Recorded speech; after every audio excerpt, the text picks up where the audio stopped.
যারা ফেসবুক চালাক ছেলেদেরকে বলছি, ওরা তোমাকে চতুষ্পদ জন্তুর সঙ্গে তুলনা করছে, তুমি কখনোই তাদেরকে চতুষ্পদ জন্তু বলো না, বরং তাদেরকে উত্তম উপদেশ দিয়ে লিখবার চেষ্টা করো কোরআন এবং হাদিস দিয়ে। কারণ এটাই আল্লাহর নির্দেশ, ইদফা বিল্লাতি হিয়া আহসান। যারা তোমাকে গালি দেয়, তুমি উত্তম আচরণ দিয়ে সেটাকে প্রতিরোধ করো। এটি হচ্ছে আহলে হাদিসের নীতি।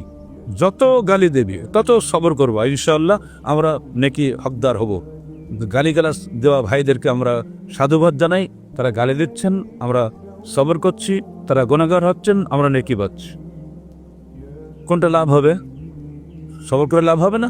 আল্লাহ পাক বলেন, দেখো আস্তাইনু বিস-সাবরি ওয়াস-সালাহ ওয়া ইন্নাহা লাকাবীরাতুন ইল্লা আলাল খাশিঈন, সূরা বাকারা 42 আয়াত।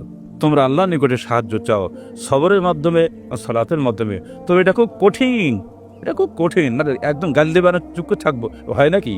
এই জন্য আল্লাহ বলছে ইন্নাহা লাকাবীরা, এটা খুব কঠিন। ইল্লা আলাল খাশিঈন, তবে যারা আল্লাহকে ভয় করে তাদের জন্য এটা কোনো কঠিন বিষয় নয়।